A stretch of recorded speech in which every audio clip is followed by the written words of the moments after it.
When you think of Spider-Man, it's hard not to think of Venom in the same thought. This supervillain in Peter Parker's world has a long and complicated history, and so many hosts that it can be hard to keep track. But don't worry, we're here to help. Before we get started, remember to give this video a big thumbs up and subscribe to our channel so you never miss out on awesome videos. Brock's rage and vengefulness made us a perfect breeding ground. Eddie Brock, the classic Venom. Of course we have to start with the original. When people think of Venom, this is the guy that comes to mind. As soon as Peter Parker ditched the black suit, Eddie Brock was right behind him to pick it up. Alone, the symbiote would be dangerous enough. It may be an alien, but it's a jealous one with a spurned ex-lover mindset, fiercely desiring vengeance on Parker. Combined with Brock, a hypocritical, pseudo-religious ex-reporter who blames his mistakes on others, and the two become Venom, Spider-Man's creepiest enemy. Ever since his first full appearance in the jaw-dropping cliffhanger at the end of Amazing Spider-Man number 299, Eddie Brock's Venom has been the wall crawler's single most popular villain. In addition to an unforgettable character design, Brock's Venom occupies a unique niche in Spider-Man's rogue gallery. Thanks to the suit, he knows everything about Parker. He doesn't want to be a criminal kingpin. He doesn't want to invent anything. He doesn't even want to rob banks. No, all that Venom cares about is punishing the man whom they deem responsible for hurting them. Venom's been written a lot of different ways over the years, by a lot of different people, but nothing has ever topped the sheer ferocity of the original story. Glad to see you have not grown soft and plump in the outside world, brother.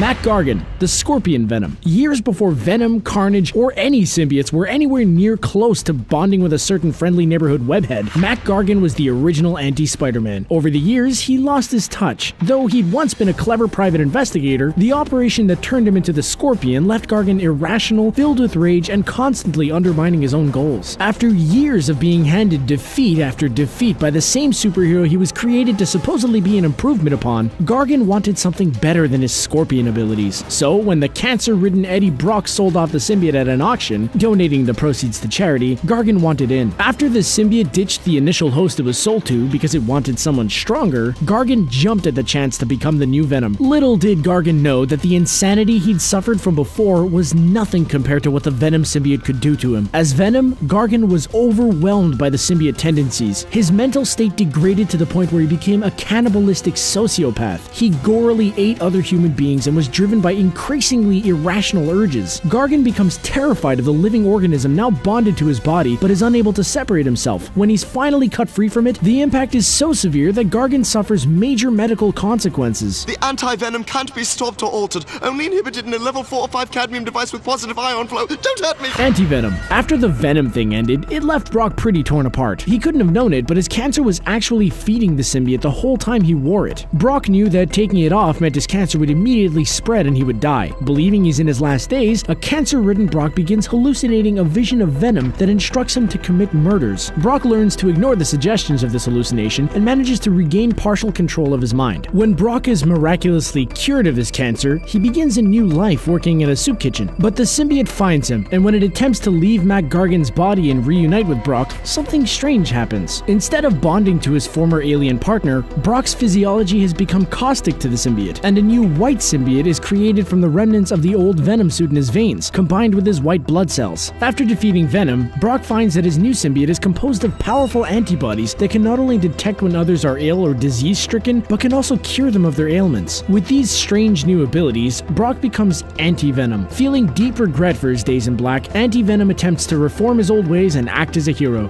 Now it is a party! She-Venom. Eddie Brock may seem like a self-centered fellow, because he is. As shocking as it may seem, at one point he did have a loving wife, Anne Weying, a lawyer, and finally called it quits with Brock after his own unethical reporting got him fired. There's not a paper in town that will hire me. You should have thought of that earlier. And all he could do was rant and rave about it being Spider-Man's fault. Yeah, Eddie probably isn't the best partner, and certainly didn't expect to see much of Brock again, but little did she know that their connection was destined to grow even closer. Years later, Anne ends up getting shot. In a desperate attempt to save her life, Eddie Brock sends out his symbiote to bond with her. This gamble works and manages to heal her wounds, but the symbiote's rage and power overtake Anne's usually strong morals. She proceeds to attack the men who hurt her with such violence that even Eddie is scared. He calls the symbiote back to him, and Anne is horrified by what she's done. This wouldn't be the last time that Eddie would forcibly bond her to his symbiote. In the end, the symbiote craziness and the monstrous instincts it brought out of her is just too much for Anne to deal with. Unfortunately, she takes her own life. I know. Peter Parker and Flash all friendly? Agent Venom. One of the most popular takes on a popular character is Agent Venom. This version of Venom is actually Peter Parker's old childhood bully, Flash Thompson. After graduating high school and becoming friends with the same kid he used to harass, Flash ends up joining the army. His time overseas ends in tragedy, however, with both of his legs getting blown off. Meanwhile, the now separated Venom symbiote comes into the possession of the US military, and they want to use it as a weapon. Due to his combat experience, Flash is selected to become Agent Venom and perform special ops missions. For these missions, he's bonded to the Venom symbiote, which generates biomass to recreate his legs. Additionally, it endows him with all the powerful abilities of all the other Venoms. Agent Venom, reporting for duty. However, Flash is under strict requirements that he can only bond with the symbiote for 48 hours at a time in order to prevent it from taking control of his mind. Though Agent Venom is a popular concept, it'll probably be a while yet before we see it utilized in a movie. While we don't know if Venom will be in the Marvel Cinematic Universe, the character of Flash Thompson is going to be introduced as a teenager in Spider-Man Homecoming, so we can presume that he's probably a long way off from his symbiotic future. We call ourselves Venom. Ultimate Venom. Traditionally, Venom has been presented as an alien life form. However, Brian Michael Bendis and Mark Bagley came up with a new take on the symbiote when they recreated the story within the pages of Ultimate Spider-Man. Here, the symbiote isn't an alien at all. It's the cure for cancer, the last great invention of both Richard Parker and his best friend and partner, Edward Brock Sr. This new approach added a personal twist to the standard Venom tale. It has both Peter and Eddie Jr. being long-lost childhood friends who reunite to work on the cancer suit project again. This creates a deeper connection between both characters. They were two orphans who just want to continue the work of their lost fathers, but it also results in the inevitable rift that forms between them. When Peter dons the suit as Spider-Man and then casts it aside, Eddie is horrified and furious. He takes matters into his own hands, becoming Venom and forever destroying the friendship that both he and Parker had cultivated. Emotionally compelling, dark, and intimate, the ultimate version of Venom's origin takes all the best parts of the classic tale and injects new energy into them. Hey, Parker.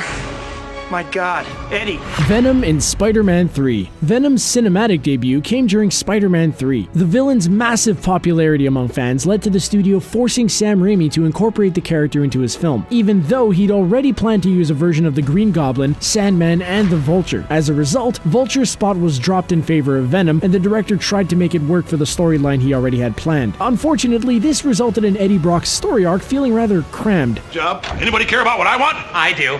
Shut up. Venom was given no time to stalk Peter Parker, and the final battle was wedged in among other conclusions with Harry Osborn and Sandman. Venom's big moment didn't have the breathing room that the character deserved, especially when compared to the fleshed-out story arcs given to Dr. Octopus and Norman Osborn before him, although he did snap a couple of iconic moments. However, what little Venom we did see lined up pretty closely with the Venom from the comics. The moments showed glimpses of what a properly Venom-focused movie could have been. Though the miscast Topher Grace wasn't the bodybuilder his comic book counterpart was, he did capture Brock's hypocritical snideness. The symbiote storyline itself followed a path fairly similar to that of the animated series. Besides that, the costuming and animation team did an excellent job adapting Venom's appearance to film, creating what was absolutely a visually memorable character. Stop calling us that! We are Venom now! Animated Venom. Let's be real for a second. Animated Venom may be the version of Venom that all those 90s kids first fell in love with, and it could be the big reason for the villain's continuing popularity today. When it came to introducing Venom, an event which marked the character's first appearance outside of comics, the 1994 Spider-Man the Animated Series wisely took its time. It developed Eddie Brock, charted his rise and fall, and finally told an epic 3-part story about the Black Suit. Brock, out of here! Fired! What? No, wait! I have more pictures. Out! Come on, you hate Spider-Man. Both of us do. This culminated in the appearance of Venom, a scary, ruthless force of nature unlike anything Spider-Man had ever faced before. After his initial appearance, Venom was used sparingly in order to maximize his impact, but he still flicked his tongue in the opening title theme of every episode. The vastly underrated Spectacular Spider-Man cartoon also took a lot of care in introducing its version of Venom, largely basing most of its story on the Ultimate depiction. What both of these cartoons did successfully was taking out most of the unneeded complications from Venom's story, sticking to the basics, and giving the villain room to breathe. Classic stuff. T-Rex Venom. Can you imagine this combination? Marvel's web-slinging Spider-Man and his entire universe meets Steven Spielberg's Jurassic Park. That new universe sounds wild, right? While this year's Logan may have been loosely inspired by the comic book Old Man Logan, the comic contained a lot of wacky moments that would never ever make their way into a film. Among these is a scene where Logan and his buddy Hawkeye try to escape from a rampaging Tyrannosaurus Rex that's bonded to the Venom symbiote. Say what? Wolverine gets chased by a venom-infused rampaging dinosaur. We still can't believe it either. Don't say we didn't warn you about the wackiness. It's one of those crazy mashups that you think, nah, they'll never do that. Oh yes, they did. In the post-apocalyptic world depicted in the Old Man Logan comic book, dinosaurs from the Savage Land, a prehistoric tropical preserve hidden in Antarctica, have been imported to the United States. One of these dinosaurs just happens to end up being the victim of the symbiote. Not surprisingly, this drives the already carnivorous creature absolutely nuts, and it chases after Logan's car with ferocious intensity. As if the T-Rex scenes in the original Jurassic Park weren't scary enough. Can you imagine running from this guy? Deadpool Venom. Okay, so Deadpool is either the biggest lunatic in Marvel Comics, or he's the only sane character. Sure, it seems like Wade Wilson knows he's a comic book character, and is simply smart enough to realize that he can break the fourth wall. Oh, hello. But what if he's actually just talking to himself and imagining things that aren't there? Are we sane? Who knows? As a result, it's hard to say whether Deadpool's stories really count when it comes to continuity. Still, there's at least one fun little encounter that Deadpool had, or may have had maybe, with the Venom symbiote, which deserves a mention. In the comic book Deadpool's Secret Wars, there's a scene that potentially reveals the origins of the symbiote's insanity, and it may just be the merc with a mouth. According to the story, Deadpool actually wore the symbiote for a bit before Spider-Man found it, and the act of bonding with Wade Wilson's totally chaotic and bizarre mind was enough to send the symbiote off the deep end. If this story were true, it would provide yet another reason for Spider-Man to hate Deadpool even more than he already does. I don't want to see that or think of it again. So, what other wacky, crazy, out-of-this-world versions of Venom did we forget to include in this list? Let us know in the comments below if we left out additional characters. As always, like and share this video and subscribe so you don't miss out on future videos. Thanks for watching.